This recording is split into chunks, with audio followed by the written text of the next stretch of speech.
민수기 3장 1절부터 13절까지 말씀입니다.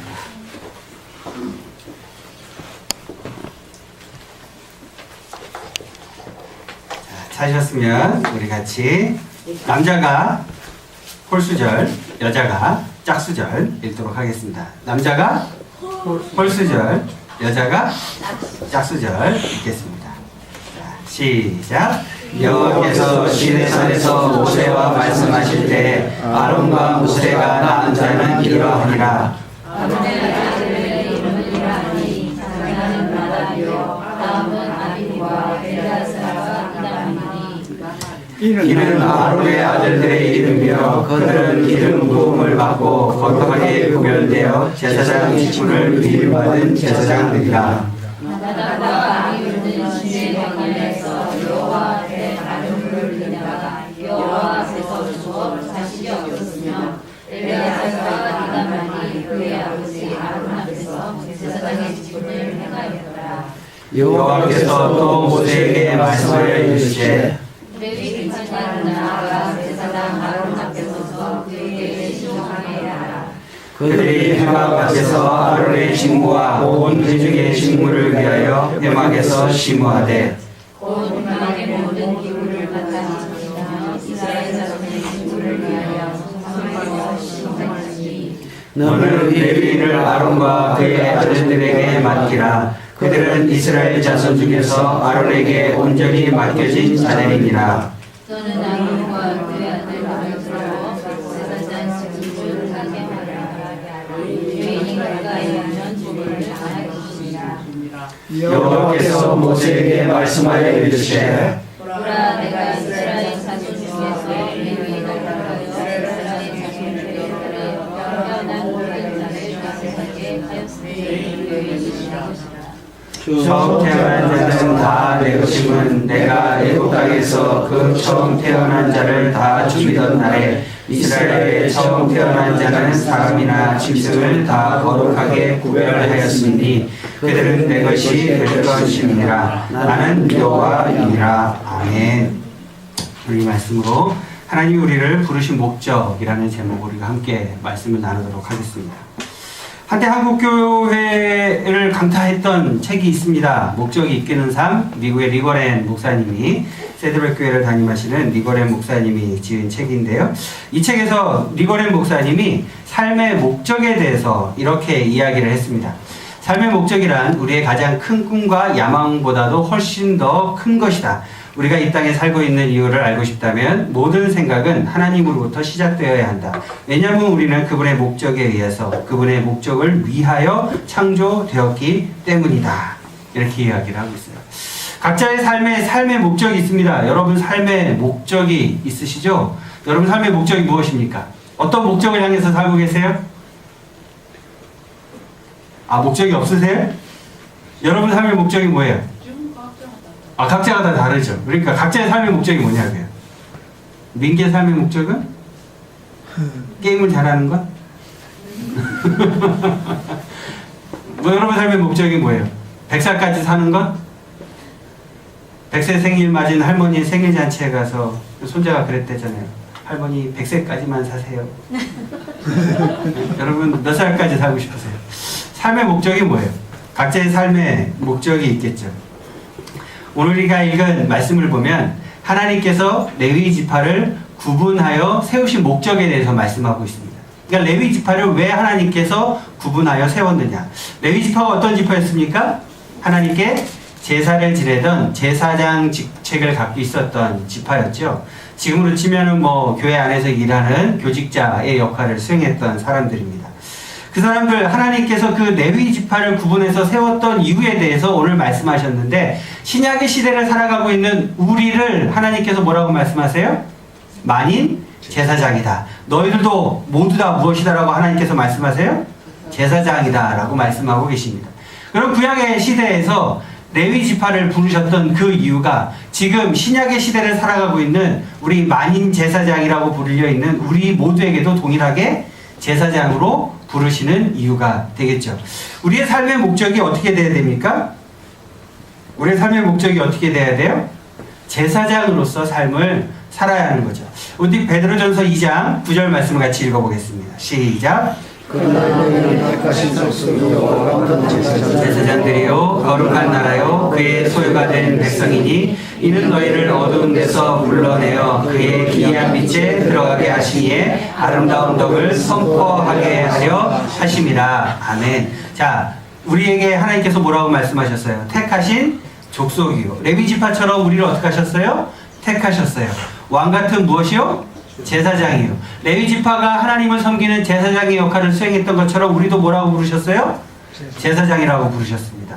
우리를 또 뭐라고 부르셨어요? 거룩한 나라라고 부르셨고 하나님의 백성이라고 부르셨습니다. 왜 그랬습니까? 우리를 어두운 데서부터 불러내셨다. 이 어두운 데가 무엇을 뜻할까요? 그렇죠. 죄를 뜻하죠. 여러분, 죄를 밝은 데서 지어요? 어두운 데서 지어요? 어두운 데서 짓죠. 안 보이는 데서 짓죠. 여러분, 다른 사람이 옆에 이렇게 눈을 이렇게 뜨고 쳐다보고 있는데 죄 지을 수 있으세요? 뭐 가끔 그런 인간들이 있긴 합니다만은 대부분의 사람들이 어때요? 남들이 안 볼 때 죄를 짓죠. 남들을 속이고 남들이 보지 못할 때 죄를 짓습니다. 그 어두운 데서 우리를 불러내서 빛에 들어가게 하시니에 아름다운 덕을 선포하게 하기 위해서. 그래서 하나님이 우리를 부르셨다는 거죠. 우리는 어떤 족속입니까? 택하신 족속입니다. 우리는 어떤 제사장입니까? 왕 같은 제사장입니다. 우리는 누구의 소유입니까? 하나님의 소유인 거죠. 무엇 때문에? 우리를 죄로부터 불러내 주셨기 때문에 그렇습니다. 그렇기 때문에 우리가 제사장으로서 어떻게 살아가야 하는가? 하나님께서 레위 지파를 부르셨던, 그리고 레위 지파에게 말씀하셨던 그 이유들을 우리가 오늘 잘 살펴보고, 우리도 레위 지파가 제사장답게 살았던 것처럼 우리도 제사장답게 살게 되기를 주님의 이름으로 축복합니다. 자, 하나님이 우리를 부르신 목적은 무엇일까요? 그 첫 번째는 구별된 삶을 살게 하기 위함입니다. 따라해 보겠습니다. 구별된 삶을 살게 하기 위함입니다. 우리 3장 3절 말씀을 한 번 더 읽어보도록 하겠습니다. 3장 3절을 읽겠습니다. 시작. 이는 그들은 기름 부음을 받고 거룩하게 제사장을 미임받은 제사장들이라. 아멘. 하나님께서 레위인과 그 제사장들을 구분하신 이유가 뭐예요? 하나님을 섬기고 세상 사람들과 다르게 살게 하기 위한 거죠. 오늘날 우리도 역시 마찬가지입니다. 근데 우리가 세상 사람들과 함께 섞여서 살 때 여러분들이 세상 사람들과 똑같이 살고 계세요? 아니면 좀 다르게 살고 계세요? 어떠세요? 다르게 살고 있어요. 정말 다행입니다. 얼마나 감사한 일인지 모르겠습니다. 우리는 어떻게 살아야 합니까? 다르게 살아야 합니다. 그 다르게 살아야 한다는 것이 주변 사람들이 여러분을 보면서 알 수 있어야 되고, 주변 사람들이 여러분을 보면서 어떻게 해야 돼요? 인정할 수 있어야 되는 거예요. 아, 저 사람은 달라. 저 사람은 교회 다닌다 그래도 역시 저 사람은 동네에서 다른 사람이야. 어쩐지 다르더라. 이런 이야기를 들어야 되는데, 동네에서 여러분이 교회 다닌다는 걸 알게 되는 순간, 저 사람도 교회 다녀? 우리 죄인이니까. 이런 말을 들으면 어떻게 해요? 그런 말을 들으면 우리의 삶이 어떤 거예요? 부끄러운 거죠. 근데 사실 우리의 삶을 몰아보면 지금 집사님 말씀하셨던 것처럼 죄인이니까 죄를 짓게 되는 모습들이 분명히 있어요. 그건 저를 포함해서도 역시 마찬가지입니다. 우리가 어떻게 예수님처럼 완벽하게 살 수 있겠어요? 그럴 수는 없겠죠. 하지만 우리의 삶을 보면 좀 다르게 살려고 노력하는 모습들이 얼마나 있는가, 우리는 좀 돌아볼 필요가 있는 것 같습니다. 좀 솔직히 이야기하면 우리가 얼마나 다르게 사는가를 생각을 해보면 그냥 세상 사람들보다 한 박자 늦게 죄 짓는 정도. 다른 사람들은 그냥 생각 안 하고 죄를 지었다면 우리는 이거 죄 지면 안 되는데 라고 생각을 좀 했다가 다른 사람들보다 나는 그래도 안 지어야지 좀 노력을 조금 하다가 어떻게 해요? 그 다음에 짓는 거죠. 그러니까 우리와 세상 사람들과의 차이점이 있다면 그런 정도 있는 것 같아요. 세상 사람들보다 한 박자 늦게 죄 짓는 정도. 그 정도밖에 다르지 않는가 라고 생각할 때가 참 많이 있습니다. 우리는 좀 내가 나 좀 다르게 살아야지 마음 먹었으면 어떻게 해야 돼요? 좀 다르게 살았으면 좋겠는데, 난 이 죄를 짓지 말아야지 다짐했으면 어떻게 해요? 내가 이 죄를 짓지 않았으면 좋겠는데, 차이점은 한 박자 늦게 그냥 그걸 한다는 거. 우리의 삶이 사실 하나님 앞에서 하나님 보시기에 부끄럽지 않아야 하는데 구별되어야 하는데 구별되어 살지 못할 때가 참 많이 있는 것 같습니다. 근데 우리의 삶의 모습을 보면서 에이 그래 할 수 없지 라고 생각하기보다는 어떻게 해야 될까요? 어떻게 해야 될까요? 뭐 세상 사람들 뭐 다 똑같이 살고 에이 나도 살아보니까 별 수 없어 라고 말하기 전에 우리는 어떻게 해야 될까요? 하나님 앞에서 내가 부끄러운 죄를 다시 반복해서 짓지 않도록 우리의 삶을 자꾸 돌아보고 짓지 않으려고 다시 더 노력해야겠죠. 지난번에는 다른 사람들보다 내가 한 박자 늦게 죄를 지었다면 이번에는 어떻게? 두 박자 늦게 죄를 짓고 두 박자 늦게 죄를 짓고 난 다음에 어떻게 해야 될까요? 그 다음에 세 박자 늦게 죄를 짓고 그 다음에는 몇 박자 늦게 죄를 짓고 네 박자 늦게 죄를 짓고 그렇게 하다 보면 어떻게 될까요? 죄 짓는 횟수가 줄어들지 않겠습니까? 그렇게 살다 보면 우리가 지금 다른 사람들과는 그래도 좀 다르게 죄를 짓지 않겠습니까? 그래도 좀 적게 짓지 않겠습니까? 그래도 좀 다른 삶을 살아가게 되고 그래도 조금씩 구분되어지는 삶을 살게 되지 않겠습니까? 여러분의 삶을 한번 잘 돌아보십시오. 한 박자 늦게 죄 짓는 삶이었다면 이제는 두 박자 늦게 그리고 그 다음에는 세 박자 늦게 그렇게 우리가 살아가야 되지 않겠습니까? 거룩하게 구별되어 제사장 직분을 위임받았기 때문에 여러분 목사들이 죄 짓는 모습들 보면 어때요? 열받잖아요. 지들이나 똑바로 하지 마 이런 생각 들잖아요. 그러면 그들에게 돌을 던지는 여러분의 모습은 어떠세요? 여러분 그렇게 얘기하실 거 아니에요. 이거 목사님 좀 달라야 되지 않냐고. 그렇죠? 목사는 더 조심해야겠죠. 맞는 얘기입니다. 하지만 성도들도 역시 마찬가지인 거예요. 여러분들도 역시 그렇게 똑같이 여러분이 그렇게 돌 던지는 것만큼 사셔야 한다는 거죠. 우리의 삶이 구별되어지는 제사장이기 때문입니다. 다음에는 여러분 몇 박자 늦게 죄를 지으시겠습니까? 몇 박자 늦게? 10박자 늦게? 감사합니다. 그런 마음이 얼마나 소중하고 얼마나 귀합니까? 내가 이렇게 죄 짓지 않으려고 노력하는 것. 그게 바로 거룩하게 구별되어 제사장 직분을 위임받은 우리가 해야 될 일이기 때문입니다. 두 번째로 하나님이 우리를 부르신 목적은 무엇일까요? 두 번째는 섬기는 삶을 살게 하기 위함입니다. 무슨 삶을 살게 하기 위해서요? 섬기는 삶을. 자, 우리 함께 3장 6절과 7절 말씀을 또 읽어보겠습니다. 시작. 레위 지파는 나 제사장 아론 앞에 서서 그에게 시종하게 하라. 그들이 회막 앞에서 아론의 직무와 온 회중의 직무를 위하여 회막에서 시무하되. 자, 이 6절과 7절 말씀에서는 중요한 그 단어가 두 가지, 또 비슷한 단어가 두 개가 나오죠. 시종하게와 시무하게입니다. 시종하게와 시무하게라는 이 두 가지 단어는 같은 어근에서 히브리어에서 나오는데요. 섬기다, 봉사하다 라는 뜻을 가지고 있습니다. 섬기다, 봉사하다 라는 뜻을 가지고 있습니다. 그러니까 레위 지파와 제사장들은 뭘 하는 게 가장 중요한 직무예요? 섬기는 것이 가장 중요한 일인 거죠. 우리의 삶 속에서 그러니까 하나님의 자녀로 구별되어서 살아가는 모습에서 제일 중요하게 첫 번째로 나와야 되는 모습이 뭐라는 거예요? 섬기는 모습이어야 한다는 거죠. 섬기는 모습. 신약의 시대에 와서 예수님의 제자들이 예수님을 따라다니면서 무슨 생각을 제일 많이 했을까요? 섬기는 생각을 제일 많이 했을까요? 아니면 예수님이 왕이 되시면 자기가 한 자리 하는 것을 제일 많이 하고 생각했을까요? 네, 당연히 예수님의 제자들도 예수님이 부활하시기 전까지만 해도 예수님 십자가 달리기 전까지만 해도 무슨 생각을 제일 많이 했어요? 예수님이 왕이 되시면 내가 한 자리 해야지.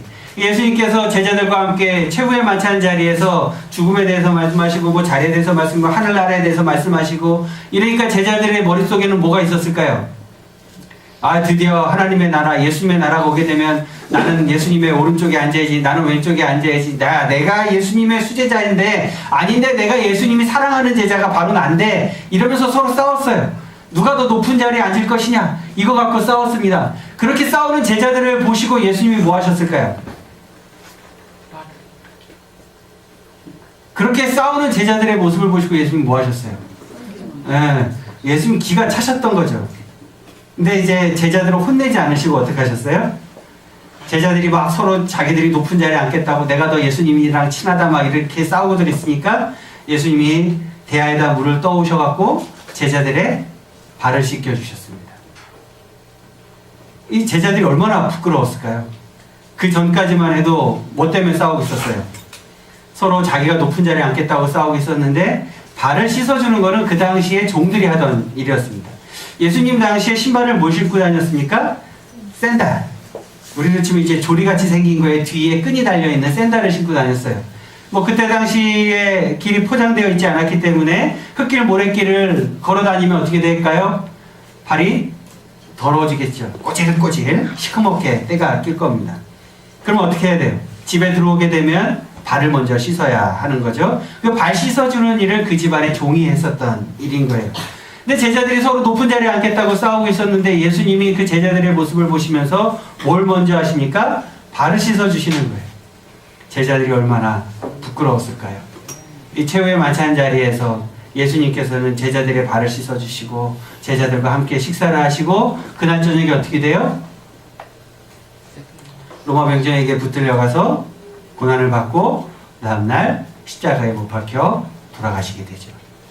예수님의 섬김과 예수님의 사랑은 이렇게 죽을 때까지 예수님이 돌아가시는 그 순간까지 함께 하셨던 겁니다.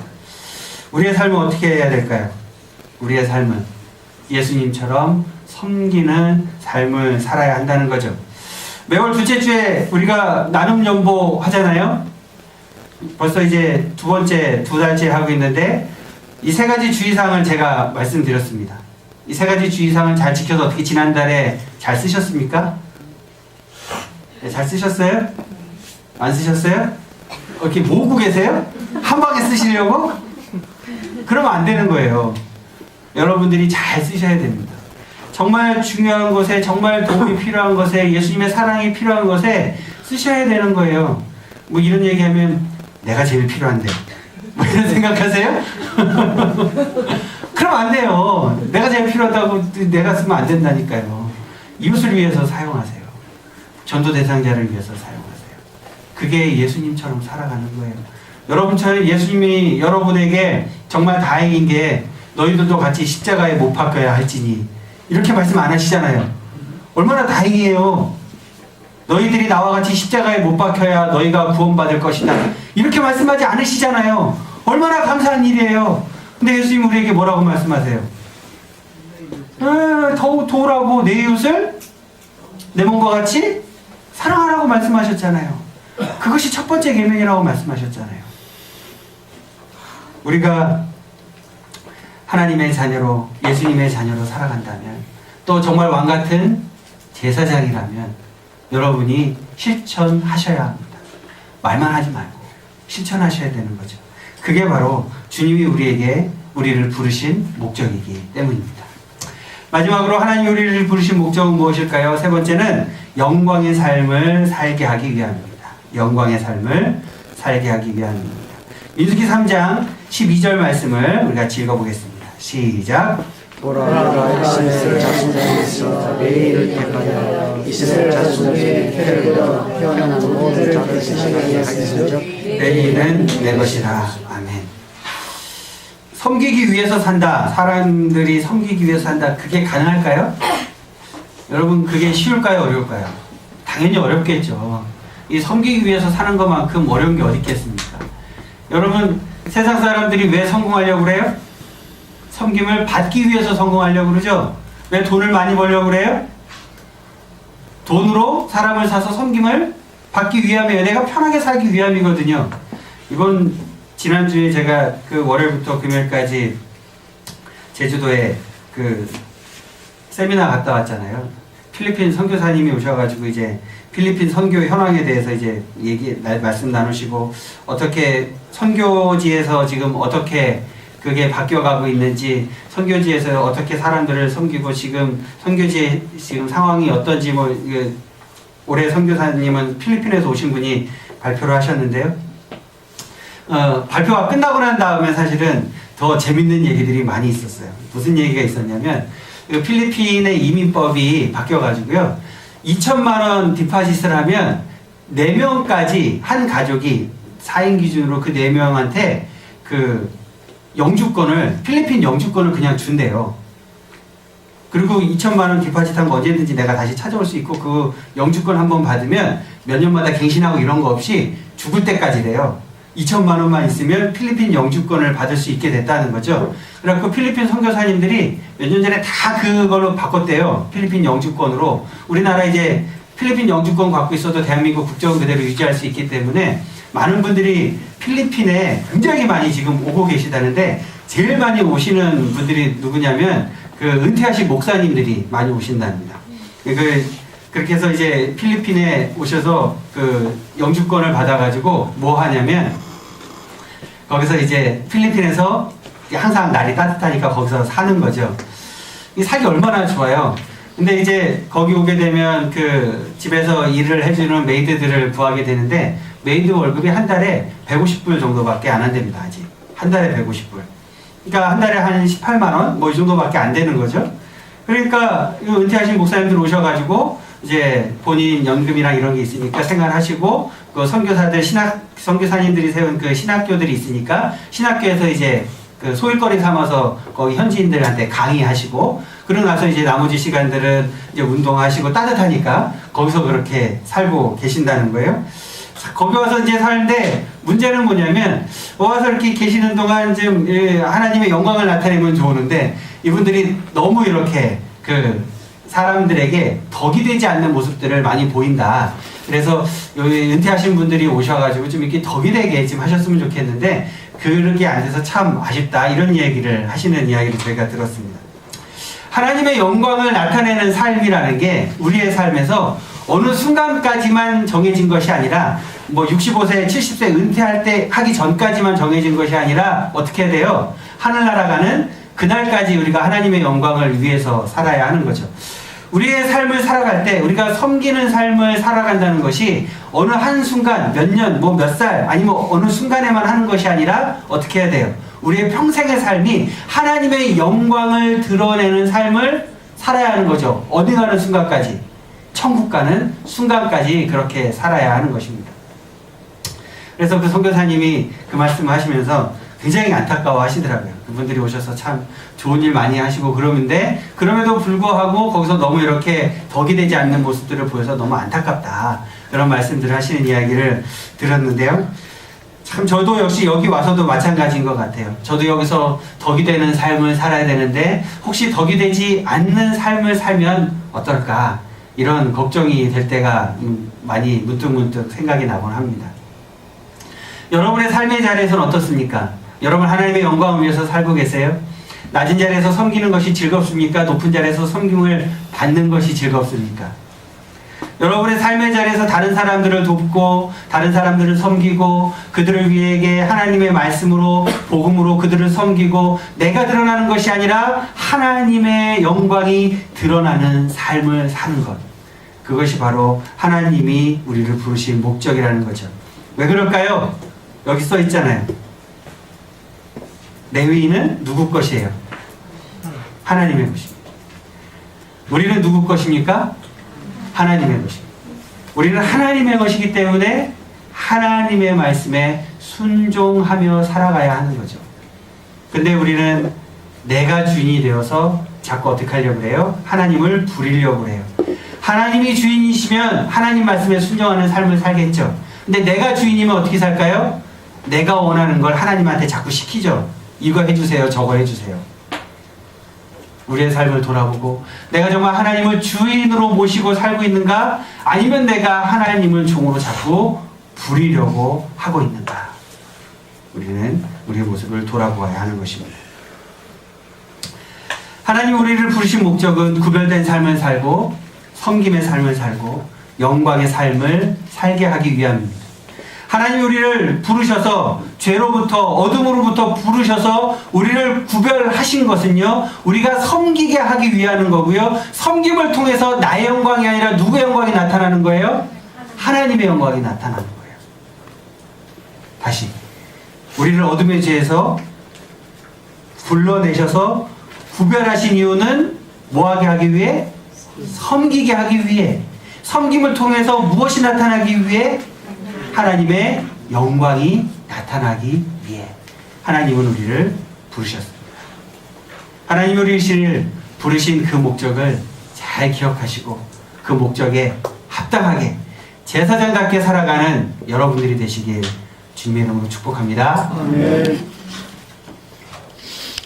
이 거리는 한 사람의 큰 사랑 정신과 삶을 계승하고자 그의 호르타 오방로라는 이름을 갖게 되었는데 그가 바로 광주 시민들에게 성자요 빈민가 나은 자들의 아버지로 시대의 존경을 받았던 오방 최응종 목사입니다.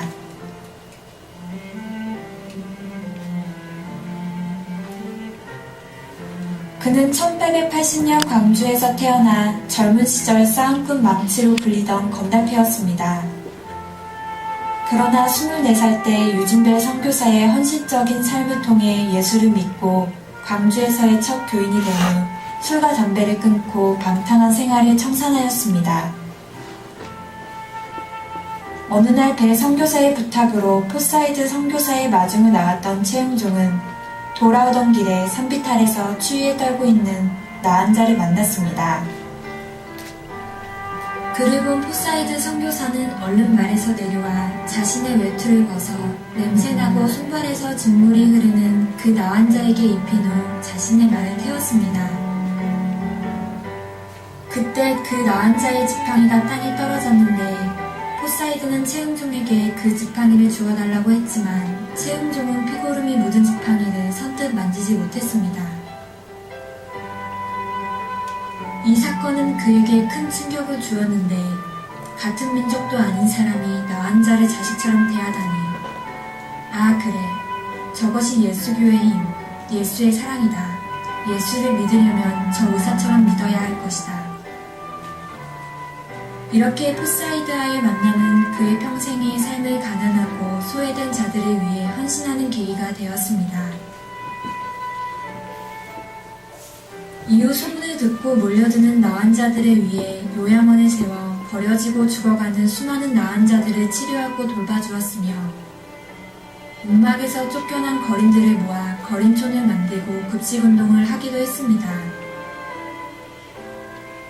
1932년 턱없이 부족한 나은 자들의 수용시설을 위해 500여 명의 나은 자들과 함께 서울까지 시위 행진을 주도하여 조선 총독부로부터 소록도 갱생원 확장 약속을 받아내어 나은 자들에게 삶의 희망을 열어주었습니다. 또한 최응종은 광주 지역 3.1 만세운동 총책임자로 1년 4개월간 옥고를 치르기도 했으며 1921년 평양신학교를 졸업하고 광주에서 최초로 목사 안수를 받아 분문안 교회 담임 목사로 취임하였습니다. 이후 시베리아의 선교사로 파송되어 한국 동포들을 위한 쉼터와 임시병원, 독립운동가들을 위한 피난처를 마련하였고 광주 YMCA 창설의 산파 역할을 하였으며 광주 최초 청년예학교, 유치원을 개설하는 등 그는 민족을 위해 진정한 사랑과 정의를 실천했습니다. 또한 음성 나은자 자활촌 후회원, 빈민 자활촌 3회원 등을 만들어 그들의 자립을 도왔고 병원에서 치료 가망이 없어 퇴원당한 나은자, 결핵 환자 등을 위해 토단집을 만들어 성경을 가르치고 예배를 드리면서 버림받아 마지막을 사는 사람들을 끝까지 돌봐주었습니다. 1966년 5월 18일 광주공원에서 사회상으로 치러진 최응종 목사의 장례식장은 수백 명의 나은 자들과 거린들, 결핵 환자들이 몰려와 아버지 우리를 놔두고 가면 우리는 어떻게 살아야 합니까? 라는 외침 속에 울음바다가 되었고 광주 시민들도 평생을 성자로 살아간 그의 죽음을 깊이 애도하였습니다. 진정한 하나님의 자녀는 우리의 주변 사람에게 매일의 삶을 통해 예수님의 섬김의 실천이 나타나야 합니다.